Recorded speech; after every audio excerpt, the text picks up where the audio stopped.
आंवला नवमी का आप लोग साधना करते होंगे। जब कार्तिक के महीने में आंवला नवमी का व्रत आता है तो जो उपास नहीं भी रखते हो, जो पूजन नहीं भी करते हो, उनसे मेरा निवेदन है कि स्कंद पुराण में कार्तिकेय के पावन चरित्र में स्कंद पुराण में स्पष्ट किया गया। और कल्याण का कार्तिक खंड पढ़िएगा, कभी योग लगे तो गीता प्रेस गोरखपुर का कार्तिक खंड पढ़िए। आप पढ़ेंगे तो उसमें मिलेगा आपको कि आंवला नवमी के दिन आंवले के पेड़ के नीचे घी का दिया लगाकर मध्याह्न से पहले, दोपहर के 12 बजे से पहले आंवले के पेड़ के नीचे आंवला नवमी के दिन कार्तिक के महीने में स्कंद पुराण कहती है, जो घी का दिया लगाकर पूजन कर कर अपना पल्लू पसार कर आंवले के वृक्ष की डाली में से उस पे लगी हुई थोड़ी सी छाल को अपनी अंगूठे और चीटी उंगली से अपने पल्लू में गिराकर ले जाकर लाल कपड़े में हल्दी के साथ अपनी तिजोरी में, अलमारी में रख लेता है। उसके घर में कभी बरकत की कमी नहीं होती, उसके घर में कभी संपदा की कमी नहीं होती।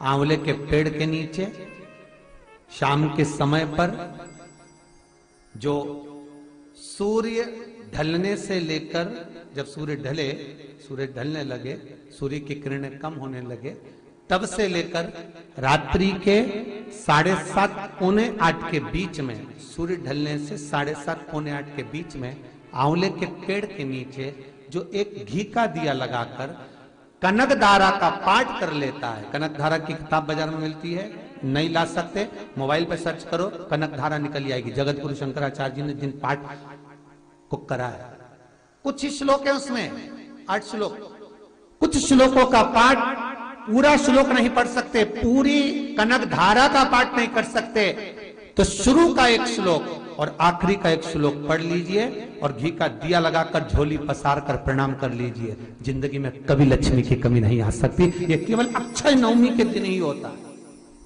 और आपका कोई काम उलझ रहा है, आपका कोई काम ऐसा है जो बहुत दिन से उलझा हुआ है, चाहे वो कोर्ट कचहरी का हो, चाहे वो किसी से जुड़ा हुआ हो,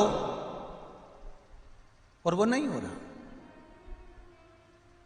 तो स्कंद पुराण कहती है, कुमार खंड में भी वर्णन है शिव महापुराण कि किसी भी नवमी को आप आंवले के पेड़ के नीचे घी का दिया लगाकर मौली मतलब हाथ में जो नाड़ा बांधते हैं, लच्छा, मौली, लच्छा, नाड़ा, हाथ में बांधने वाला, पूजन वाला धागा लाल, घी का दिया लगाकर 5 परिक्रमा आंवले के वृक्ष की कर लीजिए। और परिक्रमा कर कर धागे को वहीं पर छोड़कर थोड़ा सा धागा और अलग से लेकर किसी टहनी पर उसको कामना कर कर बांध दीजिए।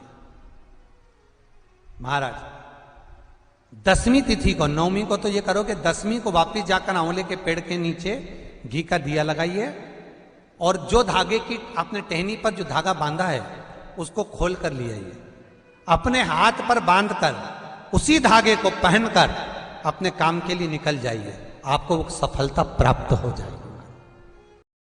जगत गुरु शंकराचार्य जी कह रहे हैं, मां तू कृपा कर दे।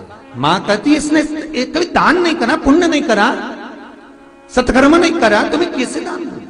पूर्व में मान लो इसने जितने जन्म लिए, उस जन्म में अगर कोई दान नहीं दिया तो आज आंवला नवमी के दिन आज तो दान दिया है। लक्ष्मी जी बोलती है, जो अभी करेगा इसका फल तो बाद में मिलेगा। जगत गुरु शंकराचार्य जी कहते हैं, मां मैं आपसे केवल इतना सा मांगना चाहता हूं, इस कली काल में आप मुझे वर दे दो कि एक दिन ऐसा हो आंवला नवमी का, जिस दिन जो दिया जाता है उसका फल जीते जी ही मिल जाए। बस इतनी कृपा कर। जगत गुरु शंकराचार्य जी के शब्द देखिए।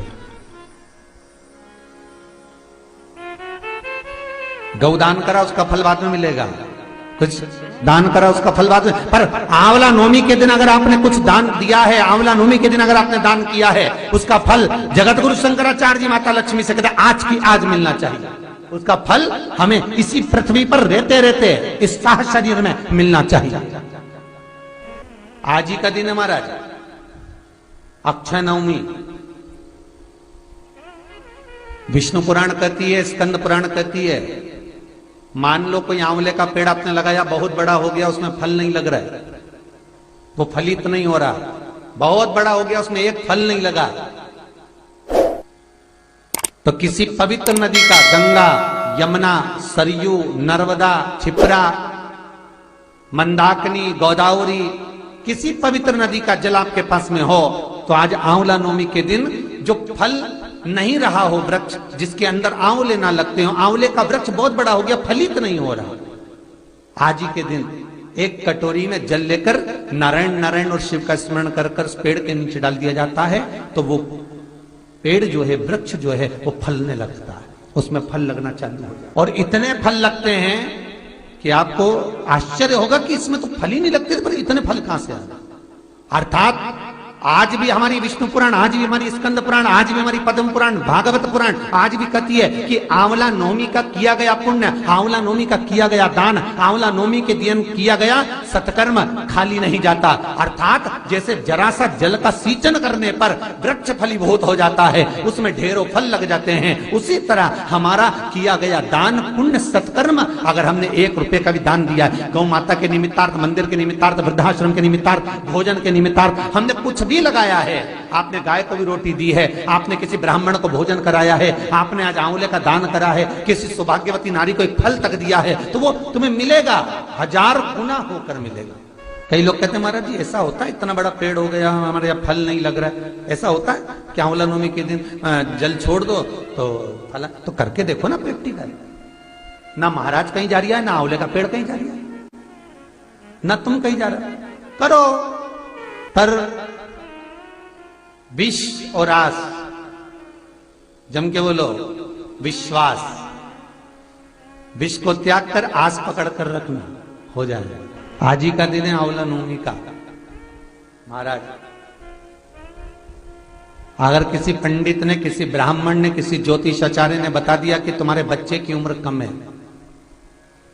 किसी ने बता दिया कि इसकी अल्पायु है, इसकी उम्र कम है, इसको ये बहुत बड़ी बीमारी होगी और एक्सीडेंट होगा और ये होगा वो होगा, ये वाली अंगूठी पहनो, ये वाला नक पहनो, ये चीज पहनो, बिल्कुल नहीं, तुम्हारी मर्जी पड़े तो पहनना, लाखों रुपए खर्च करो और मालूम पड़े फल ना मिले, तो एक काम जरूर करना, आज के दिन हाथ में कुंकू लगाकर, कुंकू को लगाने के बाद अपनी माताजी से कहकर उस बच्चे के हथेली पर स्वस्तिक बनाकर आंवले के वृक्ष पर छापे 5 लगवा दीजिए। वो बच्चा कभी अल्पायु नहीं मर सकता, उसकी उम्र में वृद्धि होगी, उम्र कम नहीं हो सकती, उम्र बढ़ेगी। सौभाग्यवती माताएं आज आंवले के पेड़ के नीचे पूजन क्यों करती है? सौभाग्यवती माताएं आज आंवले के पेड़ के नीचे फल का दान क्यों करती है? सौभाग्यवती माताएं आज ब्राह्मण को भोजन आंवले के वृक्ष के नीचे क्यों कराती है? सौभाग्यवती माताएं आज आंवले के पेड़ के नीचे बैठकर भोजन क्यों करती है? अखंड सौभाग्यता के लिए कि आज मैंने अगर एक बिंदी भी दी है, अगर आज मैंने मेहंदी भी दी है, आज मैंने जरा सा कुंकू का भी दान आंवले के वृक्ष के नीचे करा है, तो उसका फल मुझे 1000 गुना मिलना चाहिए, मेरा सौभाग्य अमर होना चाहिए, अजर होना चाहिए। तो फिर लगा कि आंवला नवमी के पहले इस कथा को प्रारंभ करा जाए, क्योंकि भगवान विष्णु कार्तिक के महीने में आंवला नवमी के दिन जल में से शयन कर कर बाहर निकलकर आंवले के वृक्ष पर बैठकर शंकर की साधना करते हैं। फिर भगवान शंकर आकर एकादशी के दिन उनके नेत्र खुलवाते हैं। तो फिर ये कथा का आनंद सुख ऐसी लाभ पंचमी से, आज की पंचमी का नाम है लाभ पंचमी। आज के दिन जो दान पुण्य संकीर्तन सत्संग स्मरण जो भी हम करते हैं, उसमें हर चीज में लाभ मिलना, घाटा कहीं नहीं जाना। आपने अगर गौ माता को एक रोटी भी अपने दरवाजे से दी है तो उसका भी लाभ मिलना। आपने कोई सत्कर्म कराए, भजन कराए, कीर्तन कराए, नाम जाप कराए, स्मरण कराए, आप जहां बैठे हो, जिस जगह पर बैठे हो, जहां आप विराजमान हो, उस जगह पर आप जो भजन कर रहे हैं वो सुख है। आपका भजन करना, आपका कीर्तन करना, आपका स्मरण करना आपको आज वो लाभ प्रदान कर दे, वो सुख दे दे। जगत गुरु शंकराचार्य जी कह रहे हैं, मां तू कृपा कर दे। मां कहती है इसने कभी दान नहीं करा, पुण्य नहीं करा, सत्कर्म नहीं करा, तुम्हें कैसे दान दे?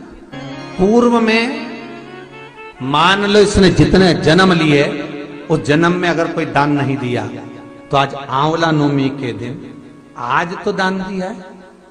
लक्ष्मी जी बोलती है जो अभी करेगा इसका फल तो बाद में मिलेगा। जगत गुरु शंकराचार्य जी कहते हैं, मां मैं आपसे केवल इतना सा मांगना चाहता हूं, इस कली काल में आप मुझे वर दे दो कि एक दिन ऐसा हो आंवला नवमी का जिस दिन जो दिया जाता है उसका फल जीते जी ही मिल जाए, बस इतनी कृपा कर। जगत गुरु शंकराचार्य जी के शब्द देखिए। गौदान करा उसका फल बाद में मिलेगा, कुछ दान करा उसका फल बाद में, पर आंवला नवमी के दिन अगर आपने कुछ दान दिया है, आंवला नवमी के दिन अगर आपने दान किया है, उसका फल जगत गुरु शंकराचार्य जी माता लक्ष्मी से कहते आज की आज मिलना चाहिए। उसका फल हमें इसी पृथ्वी पर रहते रहते इस साह शरीर